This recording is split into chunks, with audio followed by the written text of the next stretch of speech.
Congratulations on your new security system and welcome to Cove. Over the next few minutes, we'll be walking you through how to install your system. Installation is easy, but make sure to set aside at least 45 minutes to allow sufficient time to set up all of your equipment. In this video, we'll discuss how to set up your hub, plug in your alarm panel, place your sensors, and make sure everything is connected to our 24/7 monitoring team. Before you can set up the rest of your equipment, you'll need to set up your hub. The hub serves as a connection between the monitoring team and your equipment. Start by locating the Wi-Fi router and the nearest outlet. Make sure your outlet does not have a reset button and is not controlled by a switch. Next, open your equipment box and pull out the hub. Plug the power cord into the hub and secure it to the outlet. Then connect the Ethernet cable from the router to the hub. If you don't have a modem or a router, don't worry.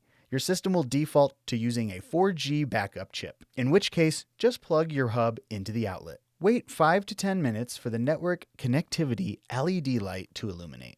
Once the network connectivity LED light is illuminated, you may plug in your alarm panel. You should see a screen that prompts you to make sure your hub is connected. Tap Get Started, then select your hub from the menu to the right. The hub will be identifiable by the last 4 digits of the MAC address, which you will find here. Next, connect your alarm panel to your home Wi-Fi network by selecting the network from the menu.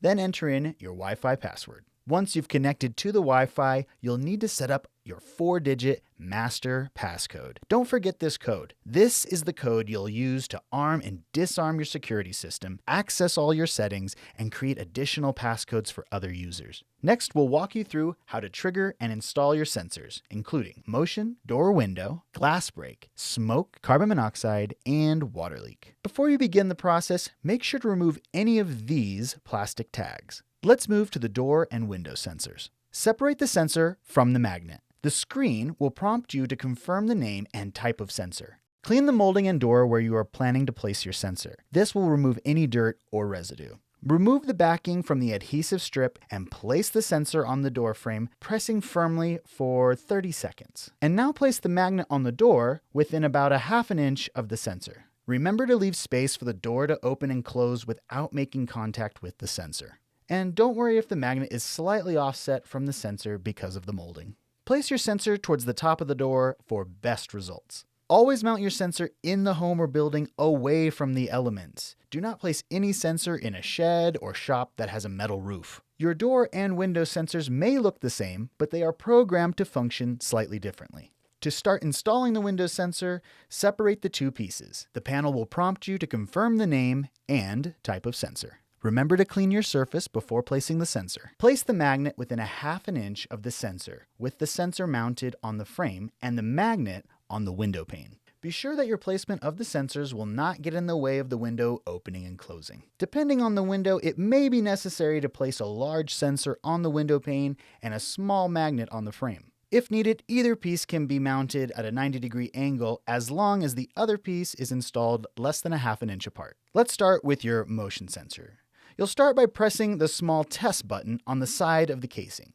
The panel will announce the name of the sensor.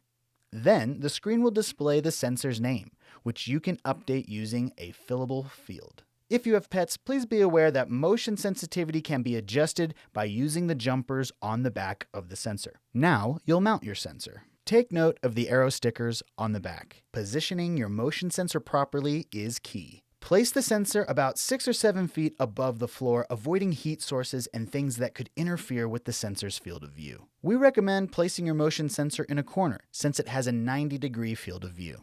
Avoid facing sensors towards windows and glass doors, as this may cause them to have false alarms. Do not place the sensor in an area of the home where pets may reside while the system is armed. Motion sensors should not be placed in non-climate controlled areas like garages or sheds. Next, let's install your glass break sensor. To start, you'll need to trigger the sensor by pressing the test button on the side of the casing.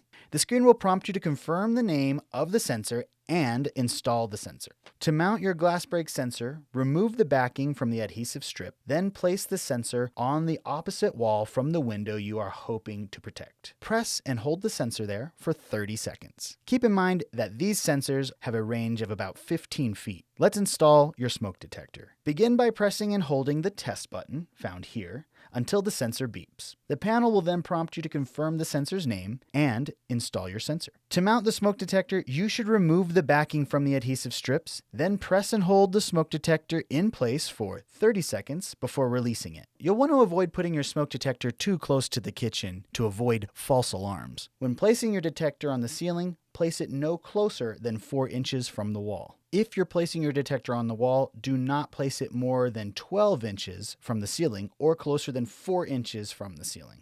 Now let's install your carbon monoxide detector. Begin by pressing and holding the test button until the sensor beeps. The panel will then prompt you to confirm the sensor's name and install the sensor. To mount your carbon monoxide detector, you should remove the backing from the adhesive strip, then press and hold the carbon monoxide detector in place for 30 seconds before releasing it. These sensors are best placed near bedrooms and fuel-burning appliances. When placing your detector on the ceiling, place it no closer than 12 inches away from the wall. If placing your detector on a wall, place it at least as high as a light switch and at least as low as 6 inches from the ceiling. Now let's install your water leak detector. Begin by pressing the test button located on the bottom of the sensor. Your alarm panel will indicate that the water leak detector has been detected. Confirm the sensor's name for the flood detection and freeze detection. It's best to place a water leak detector near appliances that use water or near exposed pipes. These are places such as toilets, under sinks, and near washers and dryers. Trigger the medical alert device by pressing and holding the help button located in the very center for 3 seconds. The panel will indicate the signal strength. You can trigger your key fob by pressing and holding any button for 2 seconds. The panel will indicate the signal strength.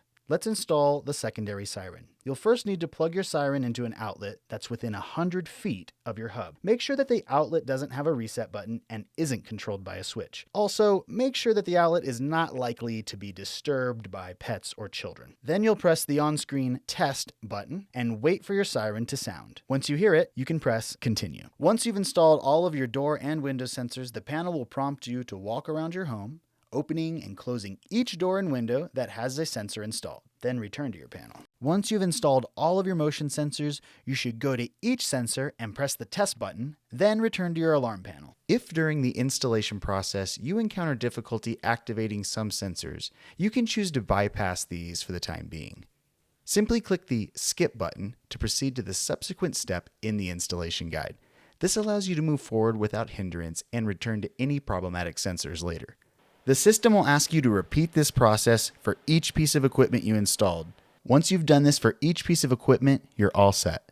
How to arm and disarm your system. To arm your system in stay mode, you can tap the stay button on your home screen or hold the stay button on your key fob. Stay mode arms all sensors except the motion sensors. To arm your system in away mode, you'll tap away on the home screen or hold the away button on your key fob. You should select this mode when your home is supposed to be unoccupied. Away mode arms all sensors, including motion sensors. To arm your system in night mode, tap night on the home screen. You should select this mode when people are at home sleeping. To disarm your system, tap Disarm on the home screen and then enter in your 4-digit passcode, or hold Disarm on the button on your key remote. To activate monitoring, press the on-screen Activate button.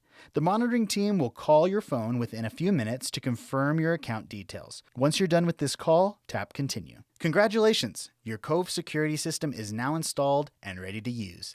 Download the Cove Connect app on your smartphone as an additional way to control your system. If you have any other additional questions, you can visit us at Covesmart.com or contact our customer support team.